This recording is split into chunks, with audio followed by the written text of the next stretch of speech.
నవయుగ కవి చక్రవర్తి, మధుర శ్రీనాథ, పద్మశ్రీ, పద్మభూషణ్, మహాకవి పురంజాషువా 124వ జయంతిని పురస్కరించుకొని జరుపుకుంటున్న సభకు ముఖ్య అతిథులుగా విచ్చేసిన కందుకూరు శాసనసభ్యులు మానుగుంట మహిరెడ్డి గారు, అలాగే మన ఆత్మీయ సోదరి ఆశాజ్యోతి గారికి ధన్యవాదాలు తెలియజేస్తూ,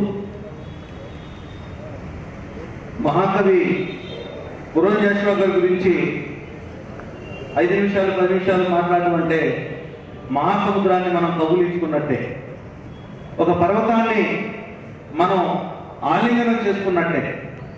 ఎందుకంటే ఒక సామాన్యుడిగా, ఒక అంటరాని వాడిగా, ఒక ఊరి చివర పొలిమేరల్లో అంటరాని జీవనం గడిపినటువంటి ఒక కవి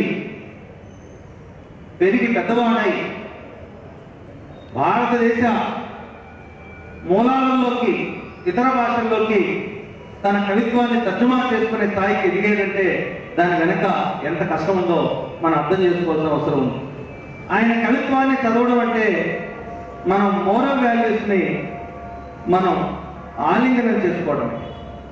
అమ్మను ప్రేమించేవాడు, నాన్నను ప్రేమించేవాడు, కుటుంబాన్ని ప్రేమించేవాడు, సమాజాన్ని ప్రేమించేవాడు అలాగే ఎలా ఉంటాడో పురంజాషువా కవిత్వాన్ని మనం చదువుతున్నప్పుడు, దాన్ని మనం ఆలింగనం చేసుకుంటున్నప్పుడు, ఆత్మీయంగా తప్పిపోయిన కుమారుణ్ణి తండ్రి కౌగులించుకున్నప్పుడు కలిగేటువంటి అనుభూతి, మరణశయ్య మీద పుత్రుల పిలుపు కోసం ఎదురు చూసే తల్లి యొక్క అనుభూతి ఎలా ఉంటుందో అలా ఆయన కవిత్వం మనల్ని పలకరిస్తుంది. జాషువా ఒక నిరసనలు కులతత్వం మీదే రాశాడు అనుకుంటే పొరపాటు. ఆయన అమ్మతనాన్ని రాశాడు, కుటుంబ జీవన విధానాన్ని రాశాడు, కులతత్వం మీద రాశాడు.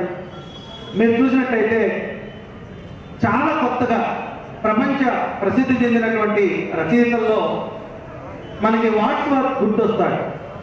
ఒక గ్రామీణ ప్రాంతంలో ఉండి ఒక పల్లెటూరులో జీవిస్తూ సముద్ర కెరటాల మీద, తటాకాల మీద, నదీ తరంగాల మీద, ఆకుల మీద, లిల్లీ పువ్వుల మీద కవిత్వాన్ని రాసి ప్రపంచ ప్రసిద్ధి చెందినటువంటి Wordsworth, Nicholas Gogol, O Henry, John Milton లాంటి, షేక్స్పియర్ లాంటి కవులు కూడా మనకి ఇంత గొప్ప కవిత్వం రాయలేదేమో అనిపిస్తూ ఉంటుంది.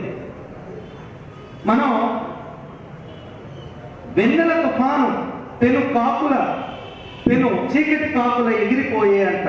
వెన్నెల తుఫాను పెను చీకటి కాకుల ఎగిరిపోయే అంట.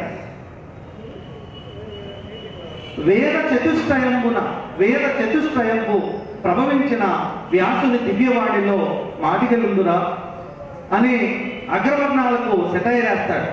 వ్యాసుడు రాసేటువంటి కవిత్వంలో బ్రాహ్మణవాదం ఉంటుంది, అగ్రవర్ణవాదం ఉంటుంది, కానీ ముట్టికి తాండాలు కట్టుకొని మెడకు ముందుకు కట్టుకున్న ఒక అస్పృశ్యుడి గురించి ఎందుకు రాస్తాడు?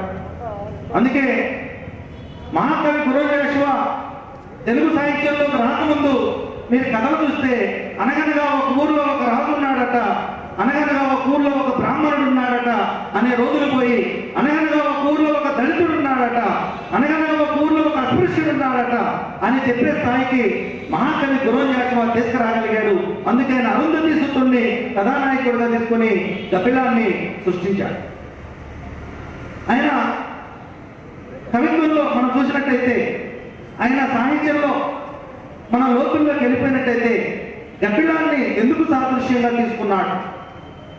కపిలాన్ని ఎందుకు ఆయన తీసుకున్నాడు అంటే, ఇటు పక్షులు, ఇటు జంతువులు దగ్గరికి రానిటువంటి క్షేత్రం అది. జంతువులు దగ్గరికి రాని, పక్షుల దగ్గరికి రాని, మధ్యలో ఉండేటువంటి, అందుకైనా సమాజంలో ఉంటూ బ్రాహ్మణులు, క్షత్రియులు, వైశ్యులు, శూద్రులు 4 వర్ణాల వారు కూడా దగ్గరికి రానిటువంటి మనిషి పంచముడు, 5వ వర్ణం వాడు, వీడు కపిలంతో సమానం అని చెప్పి కపిలాన్ని సాదృశ్యంగా తీసుకొని మహాకవి పురంజాషువా కపిలాన్ని రాశాడు. దాంట్లో తంజావూరు నుంచి కైలాసం వరకు ఒక్కొక్క ప్రాంతాన్ని స్పృశిస్తూ, ఒక్కొక్క ప్రదేశాన్ని స్పృశిస్తూ చాలా అందమైన కవిత్వాన్ని రాస్తాడు. యతీయం ప్రాసయం లేని సంస్కృత కవిత్వారణ్యమునందున్న భారత వేదాన 15 పర్వములకు ఆంధ్రత్వము నేర్పించిన తిగ్గయజ్ఞకు నిలయంబై నెల్లూరుకు నదులర్పింపుమంటాడు. నెల్లూరు పట్టణం యొక్క ప్రాధాన్యత చెప్తాడు. ఇలా చెప్పుకుంటూ రాష్ట్రంలో ఉన్న ప్రతి ప్రాంతాన్ని స్పృశిస్తూ వెళ్తాడు. నిరసనేనా, కులతత్వమేనా, లేదా మతతత్వమేనా, అంటరానితనం గురించే రాశాడా, మరి దేని గురించి రాశాడు? ధనవంతుడు మరణించవచ్చు కానీ కవి మరణించడు అని చెప్పాడు. డబ్బున్నవాడు మరణించవచ్చు కానీ కవి మరణించడని చెప్పాడు. రాజు మరణించే ఒక తార నేల రాలే, కవి మరణించే ఒక తార గగనమెక్కే, రాజు జీవించు రాతి విగ్రహముల యందు, సుకవి జీవించు ప్రజల నాలుకల యందు అని చెప్పిన మహాకవి. కవికి మరణం లేదని చెప్పినటువంటి వాడు, కవి సజీవుడని చెప్పినటువంటి వాడు. అందుకే చిక్కిన కాసుతే తనవి చెందు అమాయకుడెల బుక్కెడు కొవ్వతో క్షుధారణ తత్వమూర్తి అనే దొరికినటువంటి డబ్బుతోటి పేదరికాన్ని అనుభవిస్తూ బతికినటువంటి నిజాయితీపరుడైన నాయకుడిని ఎంచుకుని ఆయన కపిలాన్ని అంత అద్భుతంగా రాయగలిగాడు. మరి కపిలమేనా? ఒక కపిలమే కాదు, ఒక పెరదవస్తే కాదు, ఒక శ్మశాన వాటికే కాదు, ఒక శిశువే కాదు. మీరు ఏ కవిత్వం చూసినా సరే మనకి ఎక్కడో తెలియనటువంటి గుండెల్లో గుచ్చుకునేటువంటి కవిత్వం మన కళ్ళ ముందు కనిపిస్తూ ఉంటుంది. ఒక తల్లి లాగవలాగా మనం చాలా మందిని చూస్తాం. లాలిపాటలు, జోలపాటలు ప్రపంచ చరిత్రలో చాలా మంది రచయితలు, తెలుగులో చాలా మంది రచయితలు రాశారు. కానీ ఒక నవమాసాలు మోసి ఒక తల్లి బిడ్డని పాలించి లాలించి బుజ్జగించినప్పుడు ఆ తల్లికి బిడ్డ యొక్క ప్రేమ తెలుస్తూ ఉంటుంది. కానీ మగవాడి తల్లిగా మారడం అంటే అది ఒక కవికి మాత్రమే తగ్గుతుంది. అందుకే జాషువా అంటాడు, శిశువులో ఓటరేల ఉల్లోకముల చూసి లోన ఆనందపడు నోరు లేని యోగి అంటాడు. ఓటరేల ఉల్లోకముల చూసి లోన ఆనందపడు నోరు లేని యోగి. తల్లిదండ్రులు తనువు వలన ఇద్దరికి వన్నీ పెట్టు 9 నెలల పంట అంటాడు. 9 నెలల పంట, ఒక బిడ్డ 9 నెలల పంట.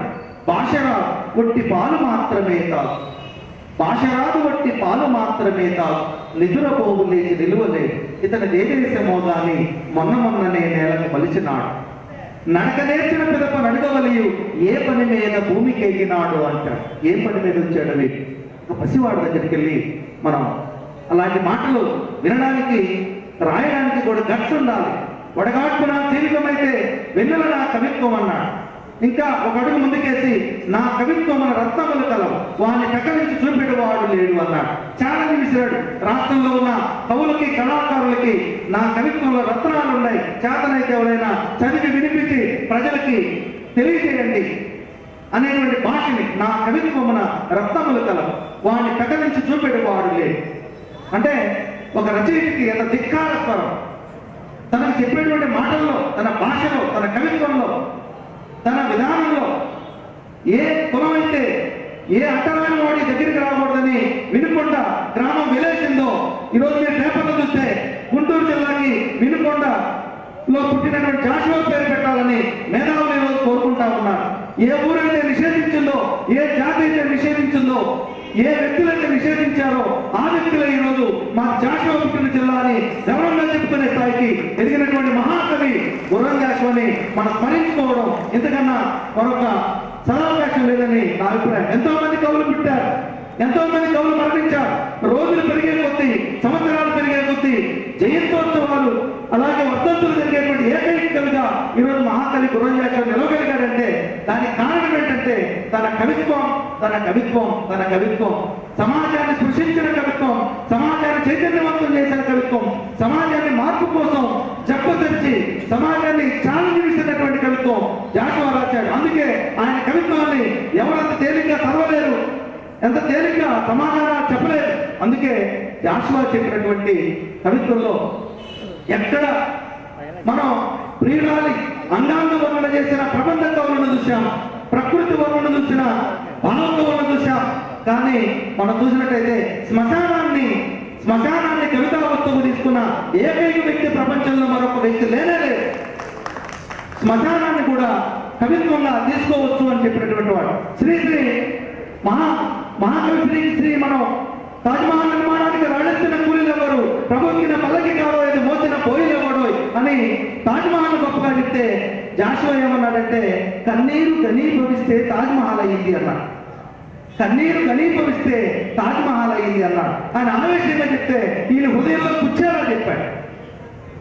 ఒక మనిషి ఈరోజు మనం మంచి మంచి బట్టలు వేసుకొని ఈరోజు చాలా అందంగా మేము ఇక్కడ కూర్చొని ఉన్నాం, అందరం వింటున్నాం, వేదికల మీద కూర్చొని ఉన్నాం. కానీ ఈ ప్రాణం అనే గాలి వెళ్ళిపోయిన తర్వాత అందరూ సమానమే.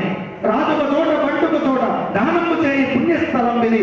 శ్మశానాన్ని పుణ్యస్థలంతో పోల్చినటువంటి ఏకైక కవి ప్రపంచంలో మరొక కవి లేడు లేడు లేడు గుర్తుపెట్టుకోవాలి. ఈ చోటనే సత్తవీంద్రుని కమ్మని కలమ నిప్పులలోన కరిగిపోయి, ఈ చోటనే లేత ఇల్లాగ నల్లపోసల సౌరు గంగలో కలిసి. భర్తలుండగా రకరకాల నగలు, భర్తలకు అన్నం పెట్టిన వాళ్ళు కూడా రకరకాల నగలు వేసుకుంటారు, రకరకాల వస్తువులు పెట్టుకుంటారు. కానీ ఆ భర్తనే ఓడిపోయిన తర్వాత దాన్ని తీసి పక్కన పడేస్తారు. ఈ మధ్యకాలంలో మీరు చూసినట్టయితే తండ్రికి అన్నం పెట్టరు, తల్లికి అన్నం పెట్టరు. వాళ్ళు చనిపోయిన తర్వాత ఉత్సవాలు చేస్తుంటారు, వర్ధంతులు చేస్తుంటారు, జయంతులు చేస్తుంటారు, రకరకాల దానాలు చేస్తుంటారు. ఈ కవిత్వాన్ని జాషువా ఎప్పుడో స్పృశించాడు. ప్రతికుండగా అన్నం పెట్టండి, ప్రతికుండగా గౌరవించండి, ప్రతికుండగా చూడండి, ప్రతికుండగా ప్రేమించండి. చనిపోయిన తర్వాత మీరు ఏం చేయకపోయిన అవసరం లేదు. అందుకే ఈ చోటనే సత్కవీంద్రుని కమ్మని కలము నిప్పులలోన కరిగిపోయి, ఈ చోటనే లేత ఇల్లాల నల్లపోసల సౌరు గంగలో కలిసి, ఈ చోటనే పేరెన్నికగన్న రాజన్యుని అధికార ముద్రికలు అంతరించే అంటాడు. ఎంత పెద్ద రాష్ట్రపతి అయినా మరణించిన తర్వాత శ్మశాన వాటికలో తీసుకెళ్లి దహనం చేయాలి లేదా ఖననం చేయాల్సిందే కానీ ఇంట్లో పెట్టుకొని పూజించే అవకాశమే లేదు. కాబట్టి జాషువా కవిత్వాన్ని మనం పురస్కరించుకొని చూసినట్టయితే ఎన్నో ఏళ్ళు గతించిపోయినవి గాని ఈ శ్మశానస్థలే కన్నులు మోర్చిన మందభాగ్యుడు ఒక్కడైనను లేచిరాడే ఎన్నాళ్ళి చలనంపు లేని శైలమంటాడు. శ్మశాన వాటికలో కూర్చొని ఆయన అంటున్న మాట, ఎన్నో ఏళ్ళు గతించిపోయి తరతరాలుగా చూస్తున్నా ఒక తరం, ఒక యుగం, ఒక శతాబ్దం, ఒక దశాబ్దం మరణించిన వాళ్ళందరూ శ్మశానాల్లో ప్రశాంతంగా పడుకుని సేద తీరుతున్నారట. కానీ మీకోసం ఎంతమంది అల్లాడుతున్నారో తెలుసా తల్లులు? ఇక్కడ ఎంతమంది తల్లులు, ఎంతమంది తండ్రులు